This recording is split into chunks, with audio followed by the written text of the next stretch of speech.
What's going on, everybody? TheKennyDubz here with another Mega Man X Dive Weekly Update video. So this week is going to be the second week of the Monster Hunter Rise collab in the global version. So there's no update on Rockman Corner pertaining to what's going to happen this week, but we already have a pretty good idea.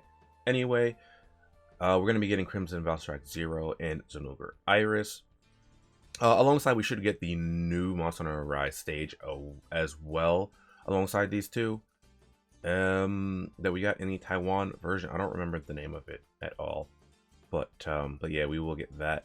We're not gonna get the Fireworks Festival stuff though, like we did in the Taiwan version, but we should also get a copy of Rathless Armor. Oh god, I almost had Rising Fire X. Rathless Armor X as well. I don't know how they're gonna be doing it in the global version, because with any Taiwan version, it was part of the Fireworks Festival, so like you just grind, you do like X amount of daily quests a day, and then like you get like a drop, and then eventually you can just use our currency and to drops in the stores. I showed it last week how there was a free copy of Rathless Armor X. I had heard they're gonna do it through activation code for global, which I don't really like, to be honest, because the activation codes are an interesting way to do things. But just be on the lookout for that. If I find out the code, like maybe I will I'll make a post about it on my my channel wall, and I'll tell people on Discord maybe, and Reddit as well, like I end up doing sometimes. I don't think this information has any other information about the second week of the challenge. No, it does not. I think the Traveling Supreme Commander was a 2-week event as well, so LATAM will have the second week of that available. Other than that, I think that's about it for the global version for this week. However, we got something pretty interesting in the Taiwan version this week. Alright, so real quick over here on the LATAM server, it appears we'll be getting Festive Zero over here. That's what it looks like is going to happen for this week on LATAM. We don't have Festive Zero over in the global and EU versions. I'm sorry, in the NA and EU versions just yet. So, I hope LATAM enjoys Festive Zero. I don't know when we're gonna get Festive Zero, to be quite honest. But yeah, another character trailer dropped for the Taiwan version, but we'll be watching that as per usual after I do the character previews for what we're getting next in global. So let's go hop on over to my Taiwan account and take a look at Zinogre Iris and Crimson Valstrax Zero.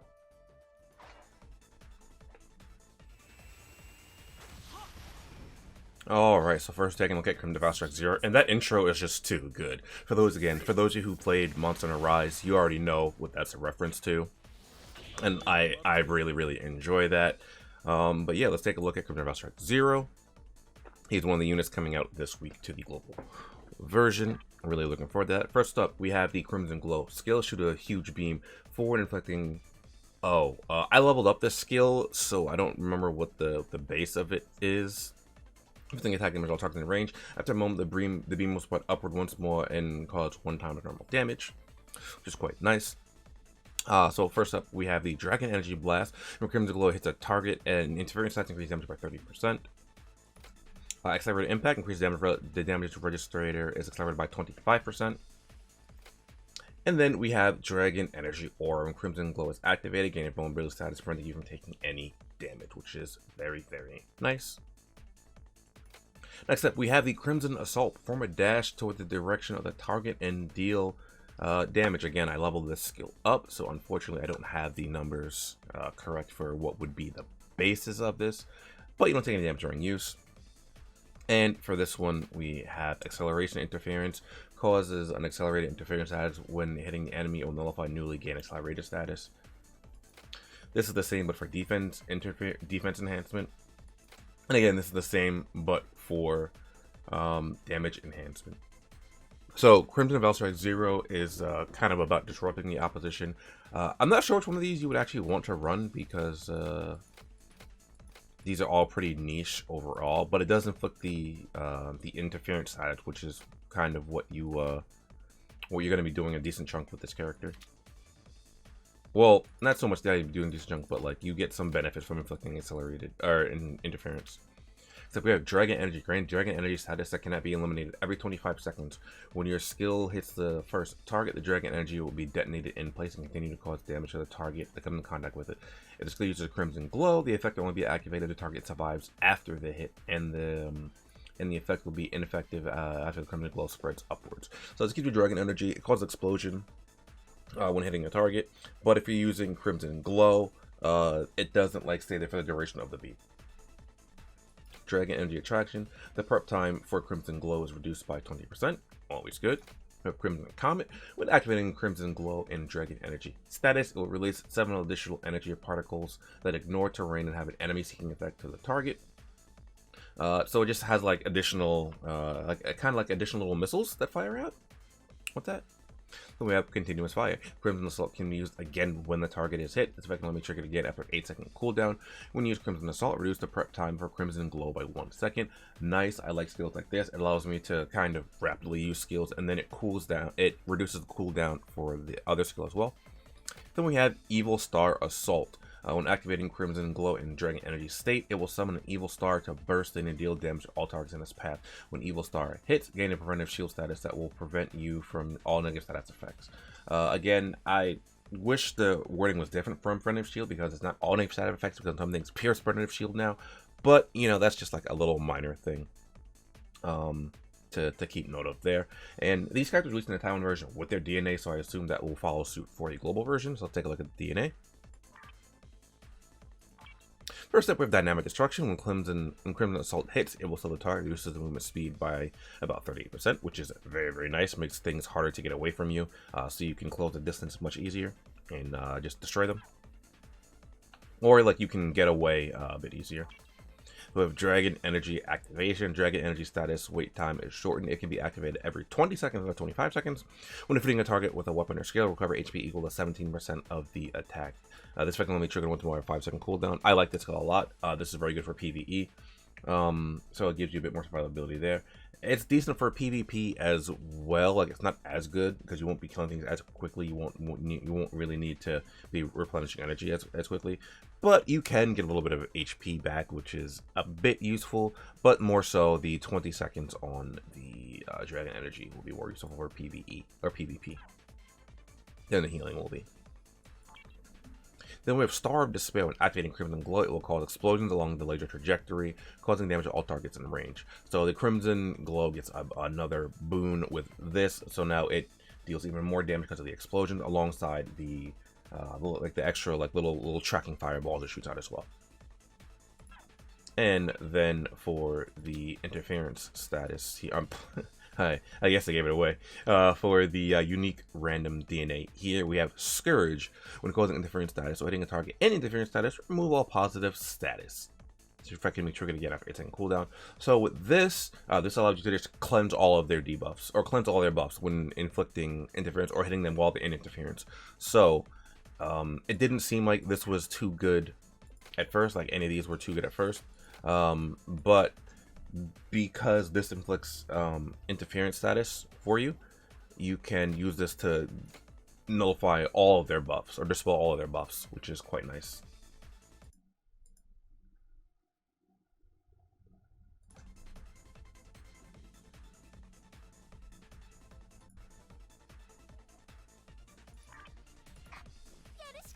Alright, so now let's look at Zinogre Iris, and I think Zinogre Iris is adorable. I actually really like Zinogre Iris. I like Zinogre, so I mean, there's kind of that. But I do like the way oh, I forgot to look at the splash screen. There you go, look at that. I don't like how its wings kind of go off the screen, but I mean, there's a lot going on there. Let's look at Zinogre Iris here. I'm not too fond of the tail on this armor, but you know what? It's okay. I like the way her hair glows blue as well, just like Zinogre starts to glow blue when it's gathering electricity. So, Zinogre Roar unleashes a column of laser beams that ignore terrain, dealing damage to the targets in range. I think it's under 40% on this because it's only level 2. Which is changed to 50% after a penetrating target. If the charge slot is full when you use a skill, you want a supercharged state that cannot be removed. When activating Zinogre Roar in a supercharged state, the range of Zinogre Roar will be increased, and an additional immobility effect will land on the target. Charge slot charge increases over time, and it's just like other units that have a bar, like Mega Man EXE, or I'm trying to think of another one. I can't think of another one on the top of my head that have a bar that builds up. Oh, like Second Armor X with his Giga Charge, with the Giga Crush bar, like that. Power increase increases damage by 20%. However, it will not be able to penetrate the target. Harden increases damage by 40% after the penetration. And then Laser Orb. When activating Zinogre Roar in a supercharged state, you will release additional Laser Orb that ignores terrain and enemy seeking effect and will cause damage to immobilize a target. I like that. It's just like Zinogre's lightning bugs in Monster Hunter. That's up. Second skill. Cross Electrocution. Continuously inflict 134% attack damage to all targets within range. If charge slot is full when you use the skill, you enter a supercharged state. It cannot be removed. When activating Cross Electrocution in a supercharged state, the power of Cross Electrocution is enhanced. The charge slot will increase over time. Again, charge slot, it just kind of increases. It's a bar that just fills up. It's kind of like how Zinogre, will actually charge up as well over time, which is again something that I like. So for the modifier chips, we have paralyzing current. When hitting a target with cross electrocution, there's a chance for them to become immobile, which is nice. Power increase, increases damage rate by 5%. And mobility, reduces prep time by 20%. Between prep time, mobility, and paralyzing current, you might want to run one of these two. I like mobility more because it's consistent, to be honest, but paralyzing current can be useful as well. So we have power storage is our first passive. Enter the battle with a charge slot fully charged. So you just enter the battle as like a fully charged Zinogre, which I think is really, really cool. I like it. And I think Iris's hair changes to the blue color when she's fully charged as well. And when she's not fully charged, I believe it goes back to brown, if I remember correctly. Showtime, not taking any damage when using cross electrocution. We have Laser Orb. When active across electrocution in a supercharged state, we release 7 additional Laser Orbs that ignore terrain and have enemies seeking effects to deal damage to the target. Very, very nice. It lets you deal extra damage using your skills. Whirlwind. Yeah, removes preventive shield status when hitting a target with a character skill. Movement speed is increased by 32.4% in a supercharged state. I like this. It's pretty interesting that we have something that just removes preventive shield. Especially considering preventive shield would prevent them from getting immobilized by the skills that we have to when that would trigger. Rumbling Thunder. When attack, the charge slot is increased. Damage inflicted during supercharged state increased by 25%, and damage is reduced by 25%. So damage amplification and damage mitigation, just neatly packed into one passive. It's reliant on you being in the supercharged state, which is kind of unfortunate. But with this, you enter the state in a supercharged state, and then you passively build up to that supercharged state as well. So it's not that bad, but like it's not as consistent as I would like it to be. I don't think it's that bad, right? It's just inconsistent, which I don't really like.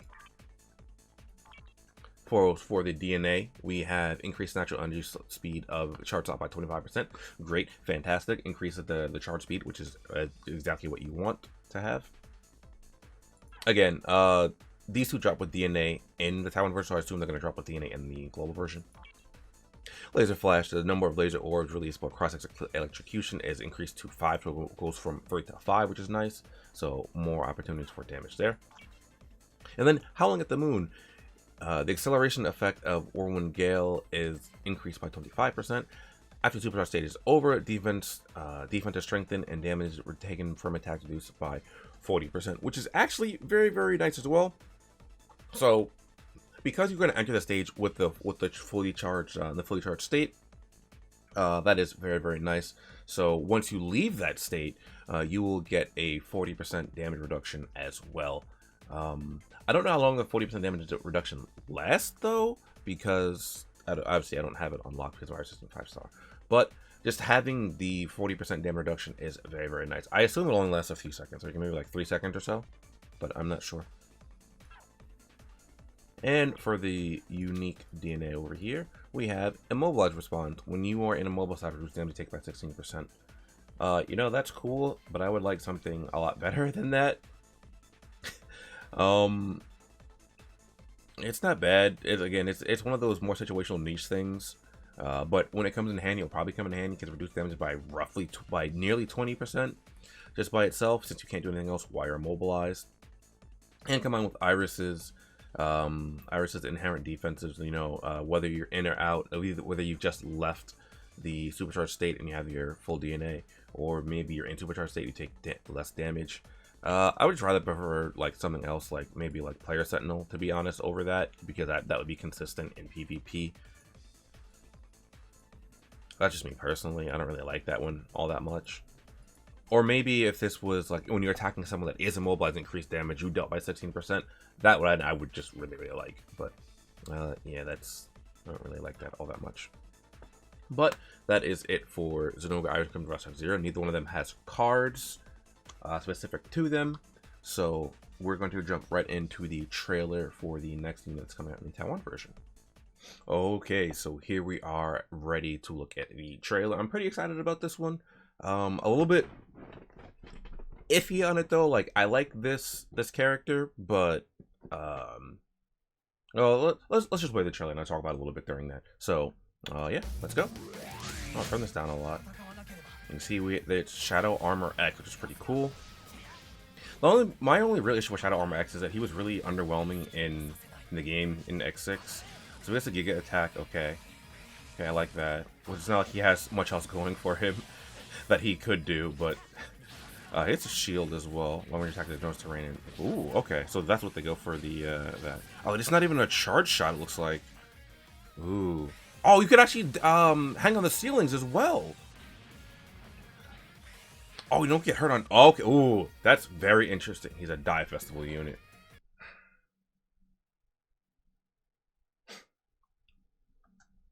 Okay. That's definitely not what I was expecting for Shadow Armor X, for him to be a Dye Festival unit. I don't know how relevant this is going to be here, but it's cool that they included that he doesn't get hurt by spikes and then he can hang on the ceiling. I don't know.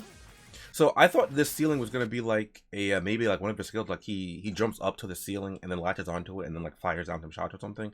That's pretty cool that they kept that, because in the game, Shadow Armor X, it's kind of like Gaia Armor X, right? If I remember correctly, like you couldn't use any special weapons.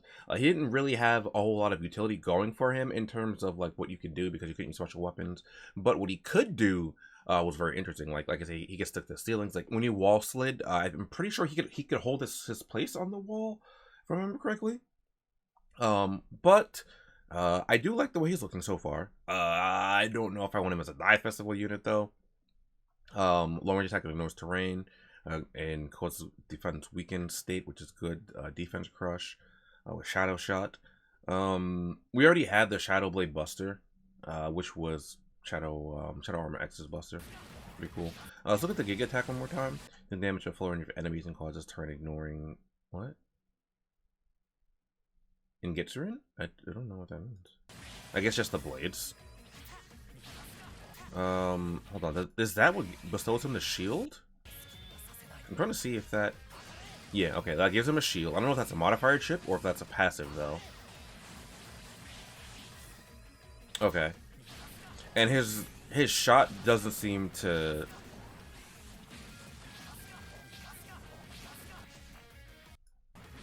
How many charges that do you get? Because he goes 1, 2, 3. He has 3 charges. That's interesting. He doesn't have to charge up either.